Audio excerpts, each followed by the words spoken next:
I grew up in Limpopo, on the border of Limpopo and Mpumalanga, little town called Mutetema. Water and electricity supply are as unpredictable as the weather. And growing up in these tough situations, at the age of 17, I was relaxing with a couple of friends of mine in winter, and we were sunbathing. The Limpopo sun gets really hot in winter.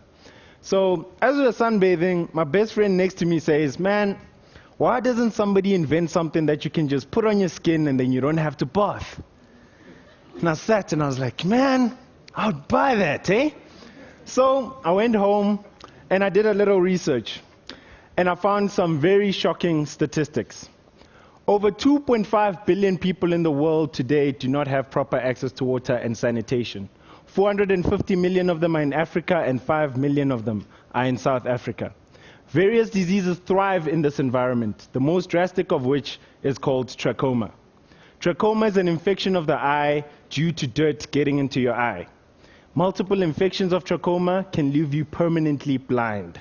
The disease leaves 8 million people permanently blind each and every year. The shocking part about it is that to avoid being infected with trachoma, all you have to do is wash your face. No medicine, no pills, no injections.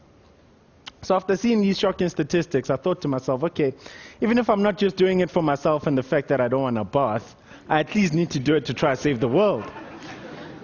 So with my trusty little steed, my Nokia 6234 cell phone, I didn't have a laptop, I didn't have internet much, except for the 20 Rand an hour internet cafe. I did research on Wikipedia, on Google about lotions, creams, the compositions, the melting points, the toxicities. I did high school science. And I wrote down a little formula on a piece of paper, and it looked like the KFC special spice, you know? So I was like, okay, so we've got the formula ready. Now we need to get this thing into practice.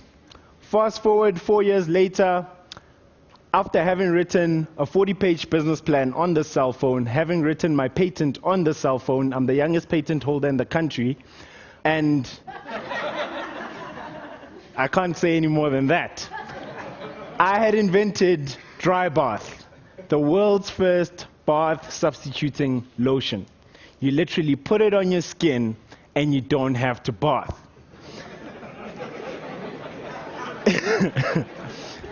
So after having tried to make it work in high school with the limited resources I had, went to university, met a few people, got it into practice, and we have a fully functioning product that's ready to go to the market. It's actually available on the market. So we learned a few lessons in commercializing and making dry bath available. One of the things we learned was that poor communities don't buy products in bulk. They buy products on demand. A person in Alex doesn't buy a box of cigarettes, they buy one cigarette each day, even though it's more expensive. So we package dry bath in these innovative little sachets. You just snap them in half and you squeeze it out. And the cool part is, one sachet substitutes one bath for 5 Rand. After creating that model, we also learned a lot in terms of implementing the product. We realized that even rich kids from the suburbs really want dry bath, at least once a week. Anyway, we realized that we could save 80 million liters of water on average each time they skipped a bath. And also we would save 2 hours a day for kids who are in rural areas, 2 hours more for school, 2 hours more for homework, 2 hours more to just be a kid. After seeing that global impact, we narrowed it down to our key value proposition, which was cleanliness and convenience. Dry bath is a rich man's convenience and a poor man's lifesaver.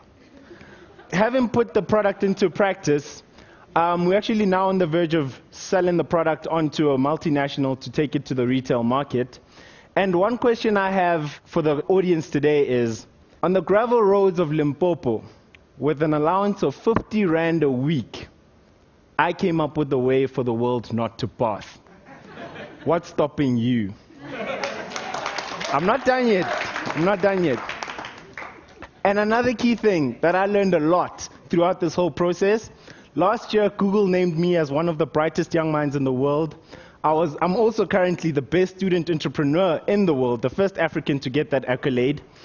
And one thing that really puzzles me is I did all of this just because I didn't want to bath. Thank you.